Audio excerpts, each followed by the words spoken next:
Hello, Hello. hello. There you go. Is it working? Yep. Thank you, tech support. Apparently this microphone likes to make me sound like a chipmunk from time to time. What was I saying? Hi, I think was basically what I was saying. I've been doing the zoo thing, and I've been facilitating the school from home thing. The kids' teacher has actually done a pretty good job of setting it all up so that they're fairly minimal input from parents is required, but you know, he's 9, so there's still a bit of parental involvement required to get him to do things. That's been my morning, pretty much. I am about to read chapter 16 of the Scarlet Pimpernel, which is getting quite exciting now because there's a lot of drama between Marguerite Blakeney and Chauvelin, the French government person who is one of the Republicans and is trying to capture the Scarlet Pimpernel. So he's basically blackmailed Marguerite into helping him figure out the identity of who this person is. It doesn't seem to have been entirely successful so far, but so she's quite yes, thank you. She's quite, in a tumultuous state of mind as a result of the situation. As Sparrowhawk has just shown you, we do have a YouTube playlist that has all the previous episodes on it, except for yesterday's because I haven't uploaded it yet, but I will get that done today. I'll do yesterday's and today. So it should be up to date by the end of the day. In the meantime, let's dive right in, shall we? Chapter 16, Richmond. A few minutes later, she was sitting, wrapped in cosy furs, near Sir Percy Blakeney on the box seat of his magnificent coach, and the 4 splendid bays had thundered down the quiet street. The night was warm in spite of the gentle breeze which fanned Marguerite's burning cheeks. Soon London houses were left behind, and rattling over old Hammersmith Bridge, Sir Percy was driving his bays rapidly towards Richmond. The river wound in and out in its pretty delicate curves, looking like a silver serpent beneath the glittering rays of the moon. Long shadows from overhanging trees spread occasional deep pools right across the road. The bays were rushing along at breakneck speed, held but slightly back by Sir Percy's strong, unerring hands. These nightly drives after balls and suppers in London were a source of perpetual delight to Marguerite, and she appreciated her husband's eccentricity keenly, which caused him to adopt this mode of taking her home every night to their beautiful home by the river, instead of living in a stuffy London house. He loved driving his spirited horses along the lonely moonlit roads, and she loved to sit on the box seat with the soft air of an English late summer's night fanning her face after the hot atmosphere of a ball or supper party. The drive was not a long one, less than an hour sometimes when the bays were very fresh, and Sir Percy gave them full rein. Tonight he seemed to have a very devil in his fingers, and the coach seemed to fly along the road beside the river. As usual, he did not speak to her, but stared straight in front of him, the ribbons seeming to lie quite loosely in his slender white hands. Marguerite looked at him tentatively once or twice. She could see his handsome profile, and one lazy eye with its straight fine brow and drooping heavy lid. The face in the moonlight looked singularly earnest, and recalled to Marguerite's aching heart those happy days of courtship, before he had become the lazy nincompoop, the effete fop whose life seemed spent in card and supper rooms. But now in the moonlight she could not catch the expression of the lazy blue eyes. She could only see the outline of the firm chin, the corner of the strong mouth, the well-cut massive shape of the forehead. Truly, nature had meant well by Sir Percy. His faults must all be laid at the door of that poor half-crazy mother, and of the distracted, heart-broken father, neither of whom had cared for the young life which was sprouting up between them, and which, perhaps, their very carelessness was already beginning to wreck. Marguerite suddenly felt intense sympathy for her husband. The moral crisis she had just gone through made her feel indulgent towards the faults, the delinquencies of others. How thoroughly a human being can be buffeted and overmastered by fate had been borne in upon her with appalling force. Had anyone told her a week ago that she would stoop to spy upon her friends, that she would betray a brave and unsuspecting man into the hands of a relentless enemy, She would have laughed the idea to scorn. Yet she had done these things. Anon, perhaps the death of that brave man would be at her door, just as 2 years ago the Marquis de Cyr had perished through a thoughtless word of hers. And in that case she was morally innocent. She had meant no serious harm. Fate merely had stepped in. But this time she had done a thing that obviously was base, had done it deliberately, for a motive which, perhaps, high moralists would not even appreciate. And as she felt her husband's strong arm beside her, she also felt how much more he would dislike and despise her if he knew of this night's work. Thus human beings judge of one another, superficially, casually, throwing contempt on one another, with but little reason, and no charity. She despised her husband for his inanities and vulgar, unintellectual occupations, and he, she felt, would despise her still worse, because she had not been strong enough to do right for right's sake, and to sacrifice her brother to the dictates of her conscience. Buried in her thoughts, Marguerite had found this hour in the breezy summer night all too brief, and it was with a feeling of keen disappointment that she suddenly realized that the bays had turned into the massive gates of her beautiful English home. Sir Percy Blakeney's house on the river has become a historic one. Palatial in its dimensions, it stands in the midst of exquisitely laid-out gardens, with a picturesque terrace and frontage to the river. Built in Tudor days, the old red brick of the walls looks eminently picturesque, in the midst of a bower of green, the beautiful lawn with its old sundial, adding the true note of harmony to its foreground. Great secular trees lent cool shadows to the grounds, and now, on this warm early autumn night, the leaves slightly turned to russets and gold, the old garden looked singularly poetic and peaceful in the moonlight. With unerring precision, Sir Percy had brought the four bays to a standstill immediately in front of the fine Elizabethan entrance hall. In spite of the lateness of the hour, an army of grooms seemed to have emerged from the very ground, as the coach had thundered up, and were standing respectfully around. Sir Percy jumped down quickly, then helped Marguerite to alight. She lingered outside for a moment, whilst he gave a few orders to one of his men. She skirted the house and stepped onto the lawn, looking out dreamily into the silvery landscape. Nature seemed exquisitely at peace, in comparison with the tumultuous emotions she had gone through. She could faintly hear the ripple of the river, and the occasional soft and ghost-like fall of a dead leaf from a tree. All else was quiet around her.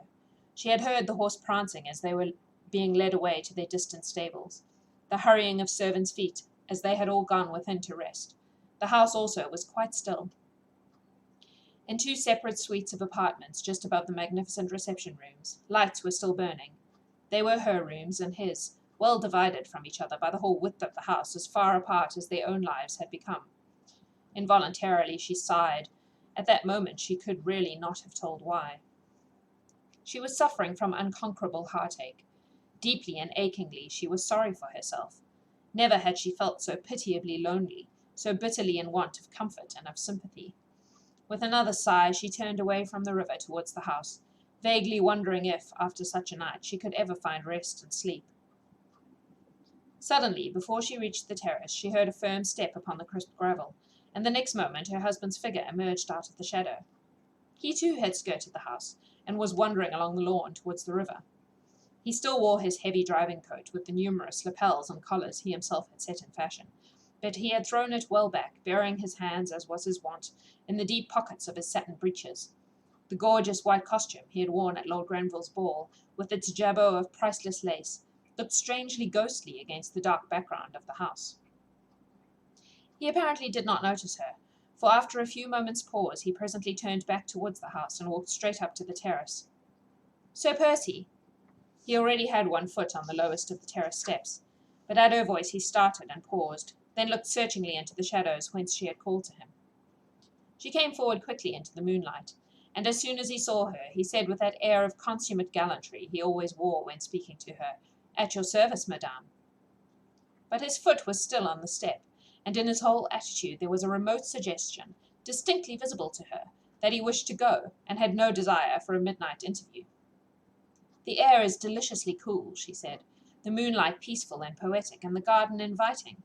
Will you not stay in it a while? The hour is not yet late, or is my company so distasteful to you that you are in a hurry to rid yourself of it?"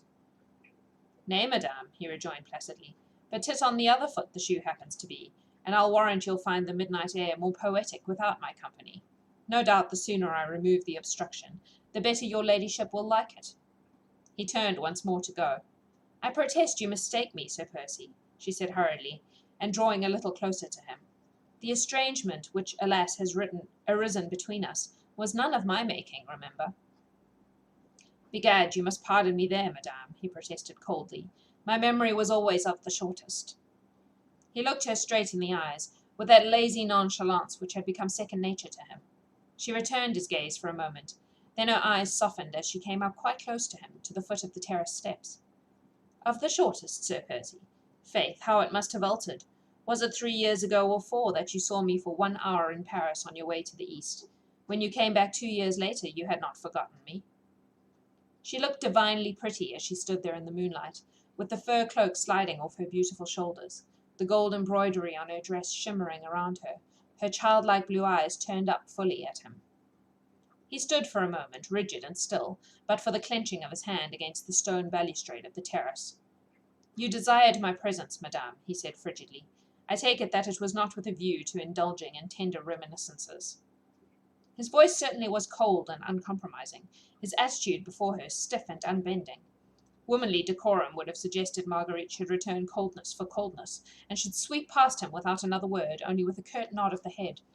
But womanly instinct suggested that she should remain, that keen instinct which makes a beautiful woman conscious of her powers long to bring to her knees the one man who pays her no homage. She stretched out her hand to him. Nay, Sir Percy, why not? The present is not so glorious, but that I should not wish to dwell a little in the past. He bent his tall figure, and taking hold of the extreme tip of the finger which she still held out to him, he kissed them ceremoniously. In faith, madame, he said, then you will pardon me, if my dull wits cannot accompany you there. Once again he attempted to go. Once more her voice, sweet, childlike, almost tender, called him back. Sir Percy, your servant, madame. Is it possible that love can die? She said with sudden unreasoning vehemence. Methought that the passion which you once felt for me would outlast the span of human life. Is there nothing left of that love, Percy, which might help you to bridge over that sad estrangement? His massive figure seemed, while she spoke thus to him, to stiffen still more. The strong mouth hardened. A look of relentless obstinacy crept into the habitually lazy blue eyes. With what object, I pray you, madame? He asked coldly. I do not understand you. Yet 'tis simple enough, he said with sudden bitterness, which seemed literally to surge through his words, though he was making visible efforts to suppress it. I humbly put the question to you, for my slow wits are unable to grasp the cause of this, your ladyship's sudden new mood. Is it that you have the taste to renew the devilish sport which you played so successfully last year? Do you wish to see me once more a love-sick suppliant at your feet, so that you might again have the pleasure of kicking me aside like a troublesome lapdog? She had succeeded in rousing him for the moment, and again she looked straight at him, for it was thus she remembered him a year ago. Percy, I entreat you, she whispered, can we not bury the past? Pardon me, madame, but I understood you to say that your desire was to dwell in it. Nay, I spoke not of that past, Percy, she said, while a tone of tenderness crept into her voice. Rather did I speak of the time when you loved me still. And I was vain and frivolous. Your wealth and position allured me. I married you, hoping in my heart that your great love for me would beget in me a love for you. But alas, the moon had sunk low down behind a bank of clouds. In the east, a soft grey light was beginning to chase away the heavy mantle of the night. He could only see her graceful outline now, the small queenly head with its wealth of reddish golden curls and the glittering gems forming the small star-shaped red flower, which she wore as a diadem in her hair. 24 hours after our marriage, madame, the Marquis de Cyr and all his family perished on the guillotine, and the popular rumour reached me that it was the wife of Sir Percy Blakeney who helped to send them there. Nay, I myself told you the truth of that odious tale. Not till after it had been recounted to me by strangers, with all its horrible details. And you believed them then and there, she said with great vehemence, without a proof or question. You believed that I, whom you vowed you loved more than life, whom you professed you worshipped, that I could do a thing so base as these strangers chose to recount. You thought I meant to deceive you about it all, that I ought to have spoken before I married you. Yet had you listened, I would have told you that up to the very morning on which St. Cyr went to the guillotine, I was straining every nerve, using every influence I possessed to save him and his family. But my pride sealed my lips when your love seemed to perish, as if under the knife of that same guillotine. Yet I would have told you how I was duped, I, I, whom that same popular rumour had endowed with the sharpest wits in France. I was tricked into doing this thing, by men who knew how to play upon my love for an only brother, and my desire for revenge. Was it unnatural? Her voice became choked with tears. She paused for a moment or two, trying to regain some sort of composure. She looked appealingly at him, almost as if he were her judge.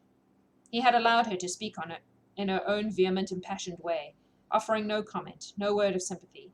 And now, while she paused, trying to swallow down the hot tears that gushed to her eyes, he waited, impassive and still. The dim grey light of early dawn seemed to make his tall form look taller and more rigid. The lazy, good-natured face looked strangely altered. Marguerite, excited as she was, could see that the eyes were no longer languid, the mouth no longer good-humoured and inane. A curious look of intense passion seemed to glow from beneath his drooping lids. The mouth was tightly closed, the lips compressed as if the will alone held that surging passion in check. Marguerite Blakeney was, above all, a woman, with all a woman's fascinating foibles, all a woman's most lovable sins.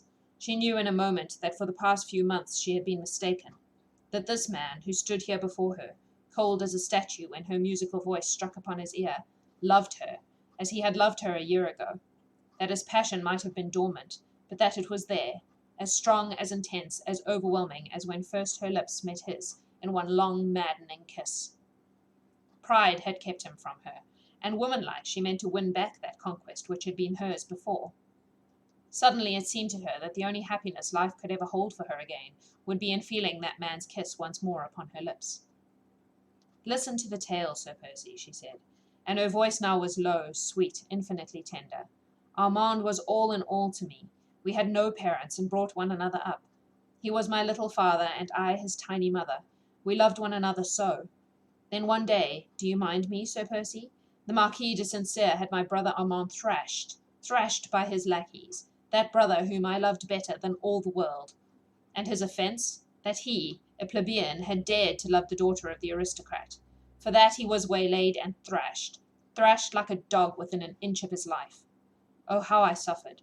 His humiliation had eaten into my very soul. When the opportunity occurred and I was able to take my revenge, I took it. But I only thought to bring that proud Marquis to trouble and humiliation. He plotted with Austria against his own country. Chance gave me knowledge of this.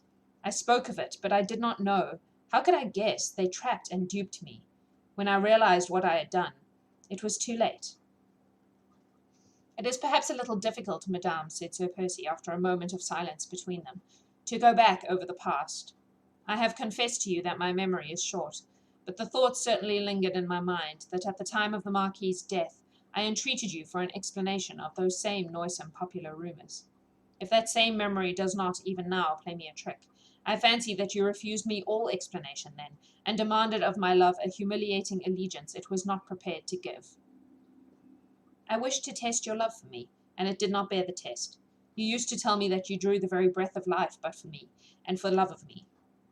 And to probe that love, you demanded that I should forfeit mine honour," he said, whilst gradually his impassiveness seemed to leave him, his rigidity to relax, "that I should accept without murmur or question as a dumb and submissive slave every action of my mistress.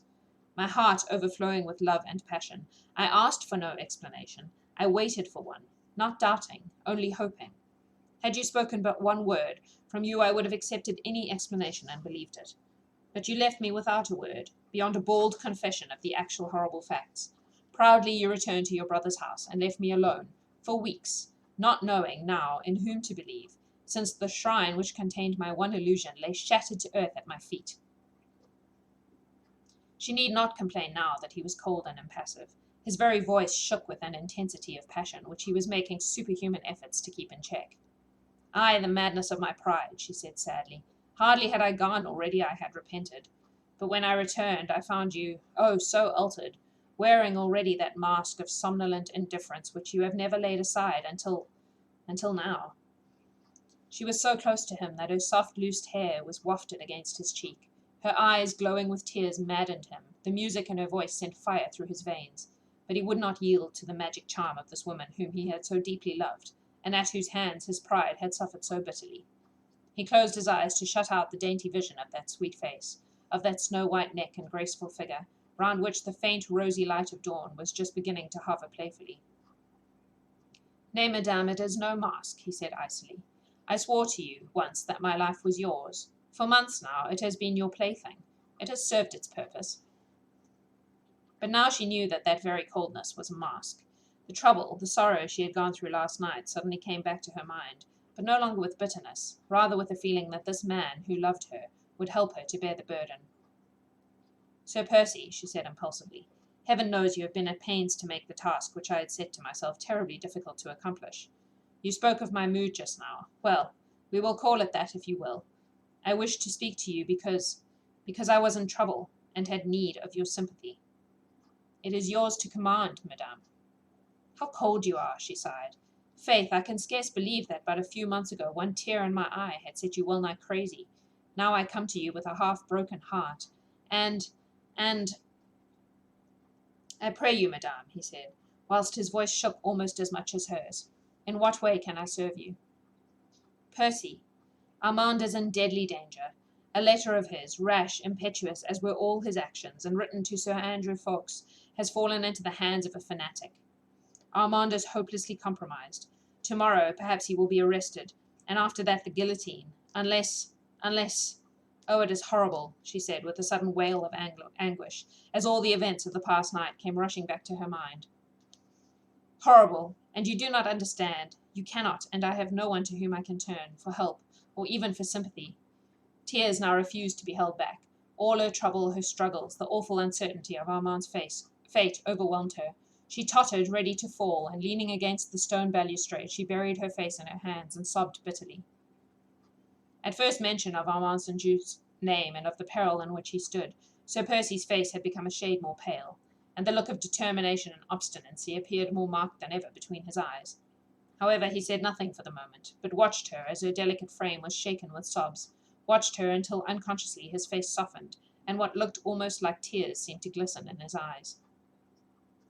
And so, he said with bitter sarcasm, the murderous dog of the Revolution is turning upon the very hands that fed it. Begad, madame, he added very gently, as Marguerite continued to sob hysterically, will you dry your tears? I never could bear to see a pretty woman cry, and I... Instinctively, with sudden overmastering passion at sight of her helplessness and of her grief, he stretched out his arms, and the next would have seized her and held her to him, protected from every evil with his very life, his very heart's blood. But pride had the better of it in the struggle once again. He restrained himself with a tremendous effort of will, and said coldly, though still very gently, will you not turn to me, madame, and tell me in what way I may have the honour to serve you? She made a violent effort to control herself, and turning her tear-stained face to him, she once more held out her hand, which he kissed with the same punctilious gallantry.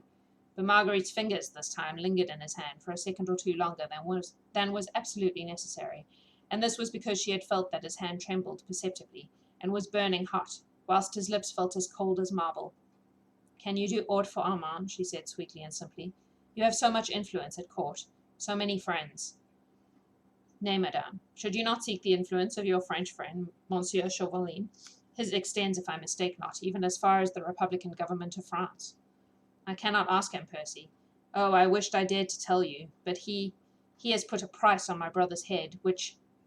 She would have given worlds if she had felt the courage then to tell him everything, all she had done that night, how she had suffered and how her hand had been forced.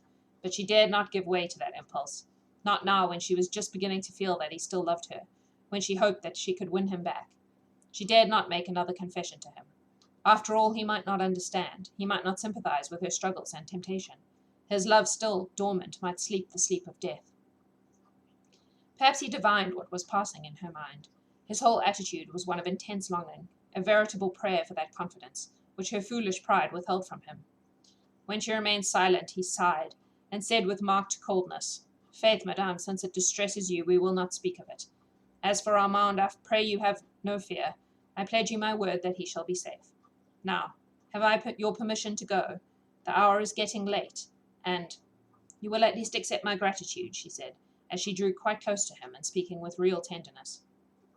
With a quick, almost involuntary effort, he would have taken her then in his arms, for her eyes were swimming in tears, which he longed to kiss away.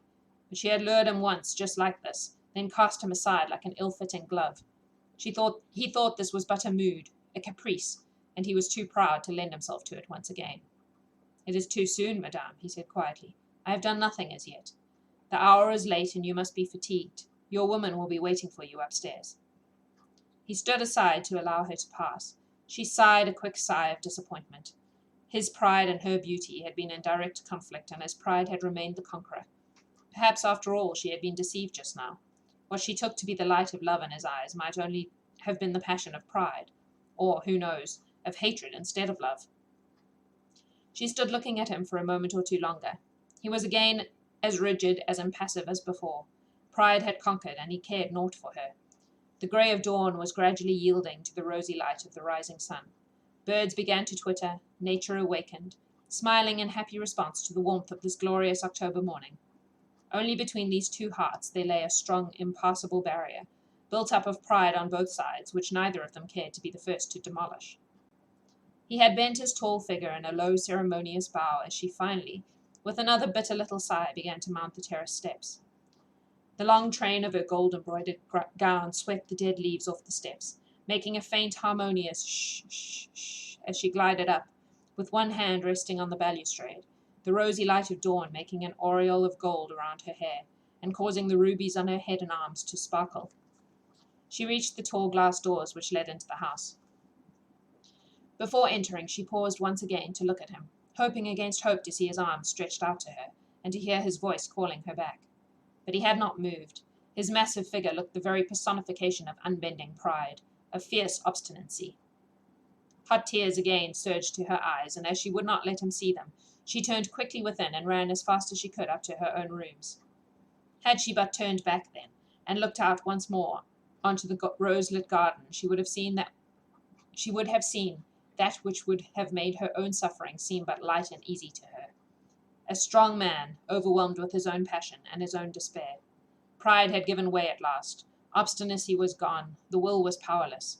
He was but a man blindly, madly, passionately in love, and as soon as her light footsteps had died away within the house, he knelt down upon the terrace steps, and in the very madness of his love he kissed one by one the places where her small foot had trodden, and the stone balustrade there, where her tiny hand had rested last. Manipulative cow. Yes, well, in the long tradition of Jack's wanting to just be like, yo, just talk to each other, what the fuck is wrong with you? This is another one of those. If they just actually, told each other the truth, they would not be in this ridiculous situation. That was a long one. My throat is sore now. But yes, the description of the house is pretty gorgeous. I love her descriptions. They're, so lush. It's great. It's getting intense. That is true. That is true.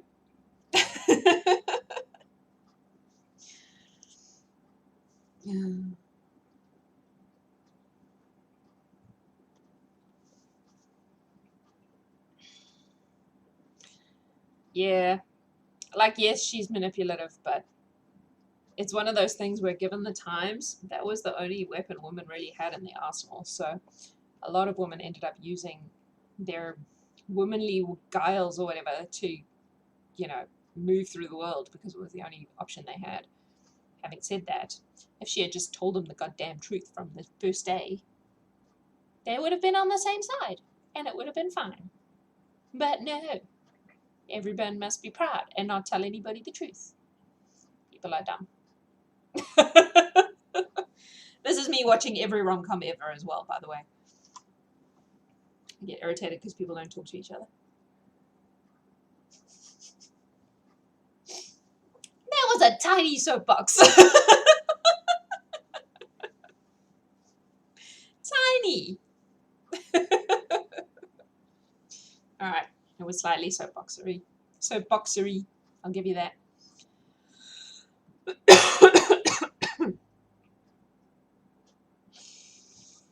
Okay, my throat's now really sore from that really long chapter, so I am going to...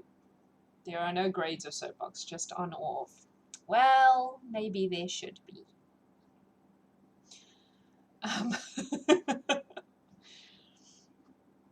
I'm going to go away now.